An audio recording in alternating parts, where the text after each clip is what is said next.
আসুন এবার দেখি সর্বশেষ নবী মুহাম্মদ সাল্লাল্লাহু আলাইহি সাল্লামকে নিয়ে হিন্দু ধর্মগ্রন্থে কি কথা লেখা হয়েছে।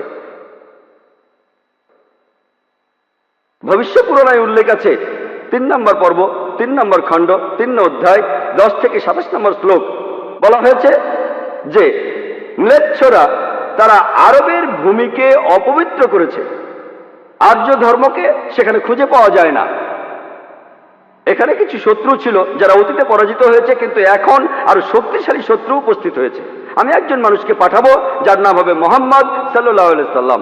তিনি এই শত্রুদের ধ্বংস করবেন আর মানুষকে সুপথে পরিচালিত করবেন।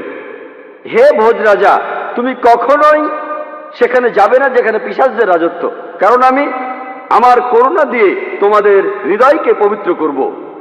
তখন দেবদূতের মতো একজন মানুষ তিনি রাজার সামনে আসলেন আর বললেন, হে রাজা, আমাকে এখানে পাঠিয়েছেন ঈশ্বর পরমাত্মা। আর্য ধর্ম পৃথিবীতে বিরাজ করবে, যে ধর্মটা সত্য, দ্বীনুল হক, সেটা পৃথিবীতে বজায় থাকবে। আমাকে এখানে পাঠিয়েছেন ঈশ্বর পরমাত্মা, যাতে মাংসভোজীদের বিশ্বাসকে প্রতিষ্ঠা করা যায়। আমার অনুসারীরা হবে সেই লোকেরা যারা সুন্নতে খাতনা করবে, আর তাদের মাথার উপরে কোনো টিকি থাকবে না। তারা একটা বিপ্লব তৈরি করবে, তারা মুখে দাড়ি রাখবে, তারা প্রার্থনার জন্য আহ্বান করবে, বিধিসম্মত সব খাবারই খাবে, তবে তারা শূকরের মাংস খাবে না। তারা লতাগুল্মের মাধ্যমে পবিত্র হবে না, বরং যুদ্ধ বিগ্রহের মাধ্যমে পবিত্র। তাদেরকে বলা হবে মুসলমান, আর তারা হবে মাংসভোজী। এই ভবিষ্যৎবাণী যে একজন ঋষি আসবেন, আর সেই ঋষির নাম উল্লেখ করা হয়েছে মুহাম্মদ সাল্লাল্লাহু আলাইহি ওয়াসাল্লাম। আর বলা আছে তিনি মানুষ জাতিকে সঠিক পথে পরিচালিত করবেন। আমরা জানি মুহাম্মদ সাল্লাল্লাহু আলাইহি ওয়াসাল্লাম আরবদের পথ দেখিয়েছেন। সে সময়কে বলা হতো আয়ামে জাহেলিয়া, অর্থাৎ বিশৃঙ্খলার যুগ। তিনি তাদের আলো সন্ধান দিয়েছেন। আর বলা হয়েছে তার অনুসারীদের খতনা করা থাকবে। মুসলমানরা খতনা দেয়, তাদের মাথায় কোনো টিকি থাকবে না, মাথার পেছনে কোনো লেজ থাকবে না, মুসলমানদেরও থাকে না। তাদের মুখে দাড়ি থাকবে, মুসলমানরাও দাড়ি রাখে। তারা একটা বিপ্লব ঘটাবে, তারা প্রার্থনার জন্য আহ্বান করবে, আর সেটা হলো আজান। আমরা মুসলিমরা আজান দেই, নামাজের জন্য আহ্বান করি। তারা সব বিধিসম্মত খাবার খাবে, কিন্তু শূকরের মাংস তারা ছোবে না। আমরা মুসলিমরা শূকরের মাংস খাই না। তারা লতাগুল্মের মাধ্যমে পবিত্র হবে না, তারা পবিত্র হবে যুদ্ধ বিগ্রহের মাধ্যমে। আর পবিত্রকরণে আমাদেরকে বলা হয়েছে সত্যের জন্য যুদ্ধ করব, অন্যায় অবিচারের বিরুদ্ধে। তাদেরকে বলা হবে মুসলমান, তারা হবে মাংসভোজী।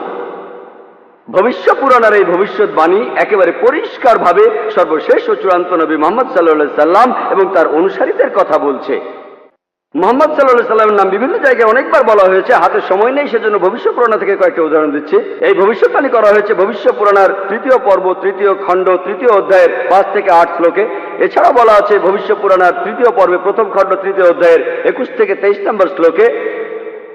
সর্বশেষ আর চূড়ান্ত নবী মুহাম্মদ সাল্লাল্লাহু আলাইহি সাল্লামের কথা উল্লেখ করা হয়েছে অথর্ববেদে 20 নম্বর গ্রন্থে 127 নম্বর অধ্যায়ের 1 থেকে 14 নম্বর মন্ত্রে। এগুলোকে আরো বলা হয় কুন্টুব সুক্তাস। কুন্টুব সংস্কৃত শব্দ, অর্থাৎ পেটের একটা লুকানো গ্রন্থি। তার মানে এই মন্ত্রগুলির অর্থ লুকানো রয়েছে, এগুলো পরে জানা যাবে।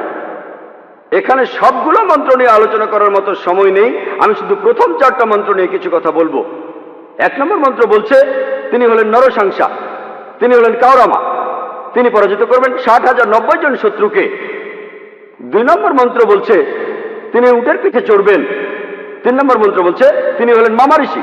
4 নম্বর মন্ত্রে তাকে আরো বলা হচ্ছে রেপ। 1 নম্বর মন্ত্র বলছে তিনি হলেন নরসাংসা। নরসাংসা শব্দটা এসেছে নর থেকে, অর্থাৎ কোনো ব্যক্তি বা একজন লোক।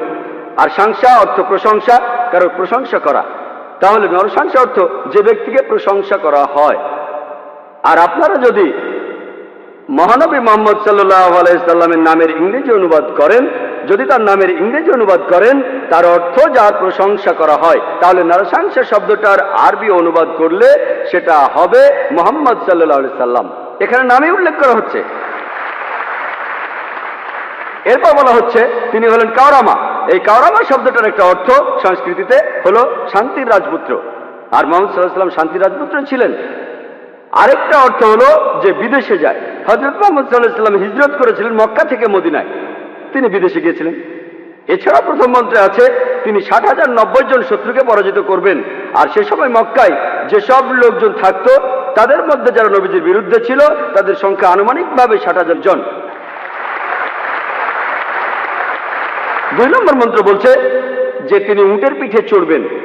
কোন ইন্ডিয়ান ঋষি, কোন ব্রাহ্মণই কখনো উটের পিঠে চড়বেন না, কারণ মনুস্মৃতিতে বলছে 11 নম্বর অধ্যায়ের 202 নম্বর অনুচ্ছেদে বলা হয়েছে একজন ব্রাহ্মণকে কোনো গাধা বা উটের পিঠে চড়তে নিষেধ করা হয়েছে।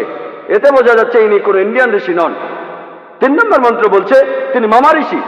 মামা অর্থ মহা, অর্থাৎ মহান ঋষি। আর এছাড়াও অন্যান্য ধর্মগ্রন্থ বলছে সেটা মোহাম্মদ ঋষি। 4 নম্বর মন্ত্র বলছে তিনি হলেন রেব। রেব অর্থ যিনি প্রশংসা করেন। আর মোহাম্মদ সাল্লাল্লাহু আলাইহি ওয়াসাল্লামের আরেকটা নাম হলো আহমদ সাল্লাল্লাহু আলাইহি ওয়াসাল্লাম, অর্থাৎ যিনি প্রশংসা করেন। তাহলে নবীজির এই অন্য নামটা এই আহমদ শব্দটার সংস্কৃত করলে পাবেন রেব। আর এ কথাটাই রয়েছে অথর্ব বেদে। এই মন্ত্রগুলি কুন্টুব সুক্তাস, এই মন্ত্রগুলি শুধু একজনকে নির্দেশ করছে, তিনি সর্বশেষ চূড়ান্ত নবী মুহাম্মদ সাল্লাল্লাহু আলাইহি ওয়াসাল্লাম। আমি কয়েকটা ভবিষ্যৎবাণীর কথা বলবো, এছাড়াও আরো আছে। মুহাম্মদ সাল্লাল্লাহু আলাইহি সাল্লাম, তার কথা বলা হয়েছে অথর্ব বেদে 20 নম্বর গ্রন্থের 21 নম্বর অনুচ্ছেদের 6 নম্বর পরিচ্ছেদে বলা হয়েছে যে একজন কারু, সে পরাজিত করবে 10,000 শত্রুকে কোন রকম যুদ্ধ ছাড়াই। এখানে আহজাবের যুদ্ধের কথা বলা হচ্ছে, খন্দকের যুদ্ধের কথা পবিত্র কোরআনে সূরা আহজাবে আছে। আর কারু সংস্কৃত ভাষায় এর অর্থ যে ব্যক্তি প্রশংসা করে, যেটা মুহাম্মদ সাল্লাল্লাহু আলাইহি সাল্লামের দ্বিতীয় নাম আহমেদের অনুবাদ। যে ব্যক্তি প্রশংসা করে, এখানে বলা হচ্ছে যে ব্যক্তি প্রশংসা করে অর্থাৎ আহমদ, তিনি 10,000 শত্রুকে পরাজিত করবেন কোন যুদ্ধ ছাড়া। আমরা জানি যে খন্দকের যুদ্ধে শত্রু বাহিনীতে আনুমানিক 10,000 সৈন্য ছিল, আর এই যুদ্ধে মুসলমানরা কোনো যুদ্ধ ছাড়াই জিতেছিল। নবীজির কথা আরো আছে অথর্ববেদে 20 নম্বর গ্রন্থের 21 নম্বর অনুচ্ছেদের 7 নম্বর পরিচ্ছেদে বলা হয়েছে যে আভান্দু, তিনি 60,090 জন শত্রুকে আর 20 জন গোত্র প্রধানকে পরাজিত করবেন। আভান্দু একটা সংস্কৃত শব্দ যার অর্থ যে প্রশংসা করে। এটা মুহাম্মদ সাল্লাল্লাহু আলাইহি ওয়াসাল্লামের নামের অনুবাদ। আরো বলা আছে যে তিনি হবেন এতিম। আর আমরা এখন ইতিহাস থেকে জানি সে সময় আনুমানিক 20 জন গোত্র প্রধান ছিল মক্কা শহরে, যারা নবীজির কাছে পরাজিত হয়েছিল। আর মক্কার যেসব লোক তার বিপক্ষে ছিল তারা ছিল প্রায় 60,000। এই ভবিষ্যৎবাণীর কথা আরো আছে ঋগ্বেদে 1 নম্বর গ্রন্থের 3 নম্বর অনুচ্ছেদের 9 নম্বর পরিচ্ছেদে। এখানে সংস্কৃত শব্দ হলো সুশ্রামা। সুশ্রামা এটাও একটা সংস্কৃত শব্দ যার অর্থ যে ব্যক্তি প্রশংসা করে, যেটা মুহাম্মদ সাল্লাল্লাহু আলাইহি ওয়াসাল্লামের নামের অনুবাদ। আরো অনেক ভবিষ্যৎবাণী আছে, এখানে সময় কম তাই সবগুলো বলতে পারছি না। নবীজির কথা আরো বলা হয়েছে সামবেদে উত্তর চিকে 15 নম্বর মন্ত্রে বলা হয়েছে যে আহম্মদ তাকে দেওয়া হয়েছে অবিনশ্বর আইন। এখানে নবীজির নাম বলা হয়েছে আহমদ সাল্লাল্লাহু আলাইহি সাল্লাম, তাকে দেওয়া হয়েছে অবিনশ্বর আইন। পবিত্র কোরআন এটাই তার শরিয়া। কিন্তু যদি এই অনুচ্ছেদটার অনুবাদ পড়েন, আহমদ শব্দটা আসলে আরবি শব্দ, তারা এটার অনুবাদ করতে পারেনি, তাই লিখেছে আহাম মাটি। আহা আর মাটি সংস্কৃত শব্দ যার অর্থ আমার বাবা। তার মানে আমার বাবাকে দেওয়া হয়েছে অবিনশ্বর আইন। অনুবাদটাতে আপনারা আলাদা শব্দ দেখবেন, তবে অরিজিনাল গ্রন্থে আছে আহম্মদ। এই আহমদ শব্দটা হিন্দু ধর্মের অন্যান্য গ্রন্থগুলোতেও রয়েছে, যেমন আছে সামবেদে ইন্দ্র 2য় অধ্যায়ের 152 নম্বর মন্ত্রে নবীজিকে আহমদ বলে ডাকা হয়েছে যজুর্বেদে 31 অধ্যায়ের 18 অনুচ্ছেদে, ঋগ্বেদের 8 নম্বর গ্রন্থের 6 নম্বর অনুচ্ছেদের 10 নম্বর পরিচ্ছেদে। এছাড়া মহানবী সাল্লাল্লাহু আলাইহি সাল্লামকে বলা হয়েছে আহমদ, সেটা আছে অথর্ববেদের 8 নম্বর গ্রন্থের 5 নম্বর অনুচ্ছেদের 16 নম্বর পরিচ্ছেদে। এছাড়াও আছে অথর্ববেদের 20 নম্বর গ্রন্থের 126 অনুচ্ছেদের 14 পরিচ্ছেদে। মহানবী সাল্লাল্লাহু আলাইহি সাল্লামকে শুধু আহমদ নামে ডাকা হয়নি, আহমদ উনার একটা নাম, তাকে আরো বলা হয়েছে নরসংসা অনেক জায়গায়, হিন্দু ধর্মগ্রন্থের অনেক জায়গায়। আর আমি আগেও বলেছি যে নরসংসা শব্দটা এসেছে নর থেকে, যার অর্থ একজন মানুষ বা একজন ব্যক্তি। আর সংসা যার অর্থ প্রশংসা, প্রশংসা করা। তাহলে নরসংসা অর্থ যে ব্যক্তির প্রশংসা করা হয়। এটাই হলো সর্বশেষ চূড়ান্ত নবী মুহাম্মদ সাল্লাল্লাহু আলাইহি সাল্লামের নামের সঠিক ইংরেজি অনুবাদ। নবীজিকে হিন্দু ধর্মের গ্রন্থগুলিতে অনেক জায়গায় নরসংসা বলে ডাকা হয়েছে। ঋগ্বেদের 1 নম্বর গ্রন্থের 13 নম্বর অনুচ্ছেদের 3 পরিচ্ছেদে, ঋগ্বেদের 1 নম্বর গ্রন্থের 18 অনুচ্ছেদের 9 পরিচ্ছেদে, ঋগ্বেদের 1 নম্বর গ্রন্থের 106 নম্বর অনুচ্ছেদের 4 পরিচ্ছেদে, ঋগ্বেদের 1 নম্বর গ্রন্থের 142 নম্বর অনুচ্ছেদের 3 পরিচ্ছেদে, ঋগ্বেদের 2 নম্বর গ্রন্থের 3 অনুচ্ছেদের 2 পরিচ্ছেদে, ঋগ্বেদের 5 নম্বর গ্রন্থের 5 অনুচ্ছেদের 2 নম্বর পরিচ্ছেদে,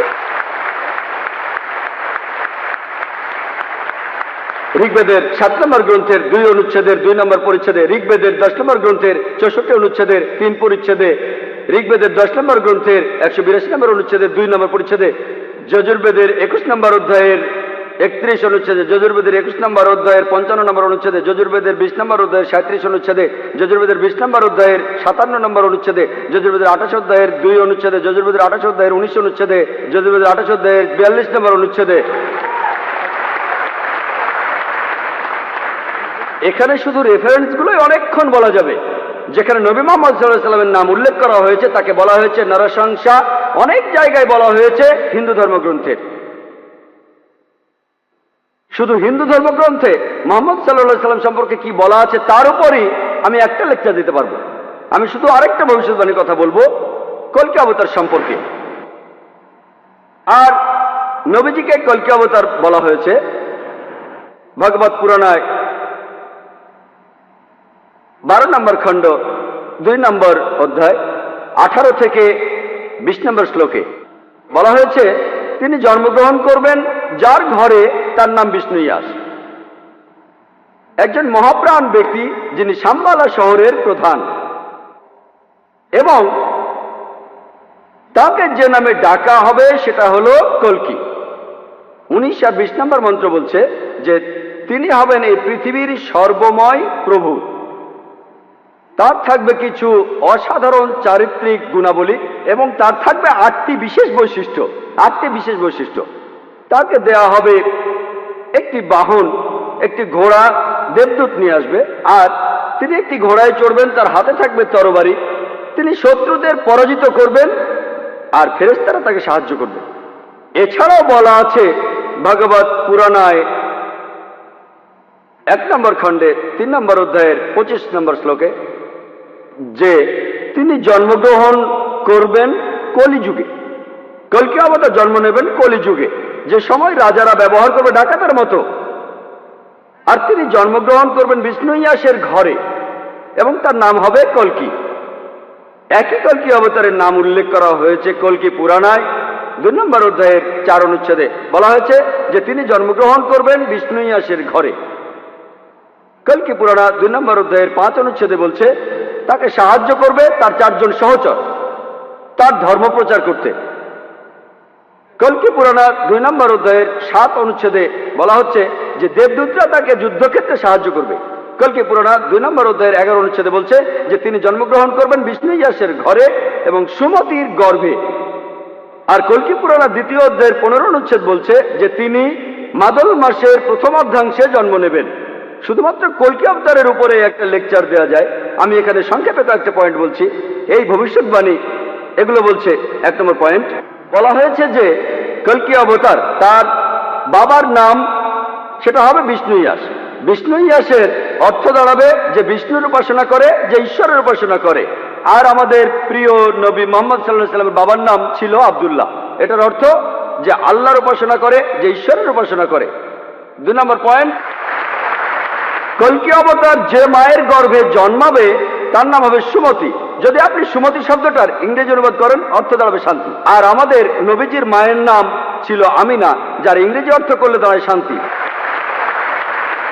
এরপরে বলা হয়েছে তিনি যেখানে জন্মাবেন সেই গ্রামের নাম হবে শাম্বালা। শাম্বালা শব্দটার অনুবাদ করলে অর্থ দাঁড়াবে একটি শান্তিপূর্ণ এলাকা। আমরা জানি মুহাম্মদ সাল্লাল্লাহু আলাইহি ওয়াসাল্লাম মক্কায় জন্মেছিলেন।